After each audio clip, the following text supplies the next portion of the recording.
Bonjour à tous, cette présentation fait suite à la première vidéo du cours numéro 3 d'introduction à la statistique consacrée aux mesures de dispersion. Donc après avoir étudié la variance, nous allons voir dans cette vidéo l'écart type. Passons à l'autre mesure de dispersion qu'est l'écart type. Donc l'écart type, c'est la valeur de déviation d'une variable par rapport à la moyenne de la distribution.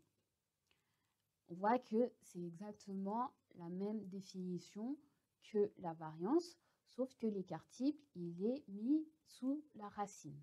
Donc en fait, l'écart type, c'est la racine carrée de la variance.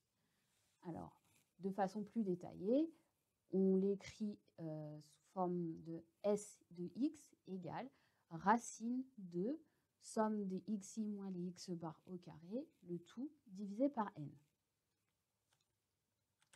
Alors, quelques propriétés de cette mesure de dispersion qui est l'écart type. Donc forcément, l'écart type est toujours positif et c'est une propriété que partage également la variance puisque ces termes sont élevés au carré. Ensuite, l'écart type, il est sensible aux valeurs extrêmes, c'est-à-dire que si vous prenez une distribution de notes obtenues à un examen, à un contrôle de maths par exemple, on constatera que souvent il y a des notes qui sont plutôt dispersées autour de la moyenne et d'autres notes, donc d'autres étudiants qui ont obtenu des notes entre 0 et 6 sur 20. Et d'autres étudiants qui ont bien réussi l'examen, qui ont obtenu des notes entre 18 et 20 sur 20. Ce sont ces genres de valeurs, donc ces notes autour de 0 et autour de 20, qui peuvent fausser l'interprétation et influencer très fortement l'écart type. On appelle ce genre de valeurs des valeurs extrêmes ou des valeurs aberrantes. Et également, une autre propriété assez évidente, c'est que l'écart type égale à 0 si toutes les valeurs de notre distribution sont égales.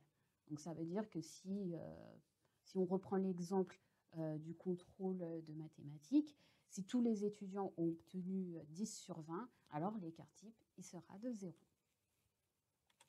Alors, donc maintenant on va passer à le détail des étapes du calcul de l'écart type, mais en même temps de la variance. Donc, si vous connaissez déjà comment faire pour calculer l'écart type, alors cette étape sera tout à fait inutile. Mais sinon, il faut savoir que pour calculer l'écart type, il faut commencer par calculer la moyenne. Donc, en faisant la somme des observations divisée par le nombre total des observations. Par exemple, on a une petite distribution de 4, 2, 3 et 5. Là, il faudra faire 4 plus 2 plus 3 plus 5 divisé par, alors on a une observation de 3, 4 observations. Donc ça va faire 4 plus 2, 6 plus 3, 9 plus 5, 14 divisé par 4. Ensuite, il faudra calculer la différence de chaque observation à la moyenne. C'est-à-dire qu'on va prendre la première observation, 4, et on soustraira la moyenne. On prendra la deuxième observation, 2, et on soustraira la moyenne jusqu'à la fin. Ensuite, une fois qu'on a fait ça, il faut élever ces différences au carré. Donc, pour chaque observation de notre distribution, il faudra faire x moins x bar et l'élever au carré. Donc là, on avait 4 moins la moyenne au carré, 2 moins la moyenne au carré, ainsi de suite. Ensuite, ces différences au carré, il faudra bien évidemment les sommer. Et on va les sommer autant de fois qu'on aura d'observations. C'est pour ça qu'à la fin, on va écrire somme des i égale à 1 jusqu'à n, donc notre nombre total d'observations, et tout ça élevé au carré.